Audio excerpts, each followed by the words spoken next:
Welcome back to my YouTube channel Gyan tech series. Friend, आज की video में बात करने वाले हैं कि अगर आप फेसबुक यूज़ करते हैं और आपने फेसबुक पर अपनी कोई फ़ोटो अपलोड की है या फिर कोई भी पोस्ट डाला है और आपके किसी भी फ्रेंड या पब्लिक ने आपके फ़ोटो या पोस्ट पर कोई ऐसा कमेंट्स कर दिया है जो आपको पसंद नहीं है, तो इस वीडियो में बताऊंगा कि आप उस कमेंट्स को कैसे हाइड करेंगे।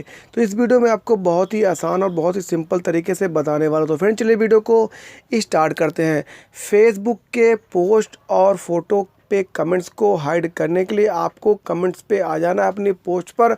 जैसे कि ये पोस्ट है, इस पोस्ट को मुझे हाइड करना है, इस कमेंट्स को मुझे हाइड करना है। इसके लिए आपको सिंपली से कमेंट्स के ऊपर प्रेस करना है। जैसे आप कमेंट्स के ऊपर प्रेस करेंगे, नीचे आपको कई सारे ऑप्शन देखने को मिल जाते हैं। यहाँ पर लिखा है reply, copy, hide comments and delete.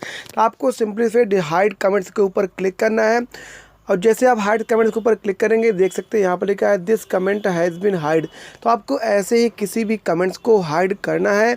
उम्मीद करता हूँ वीडियो पसंद आया हो तो एक लाइक करना, चैनल में नया है तो चैनल को सब्सक्राइब करके नोटिफिकेशन घंटी को प्रेस कर ले, जिससे आने वाले वीडियो का नोटिफिकेशन आपके पास सबसे पहले मिलेगा। तो फ्रेंड, इस वीडियो में इतना ही। Thank you for watching, take care.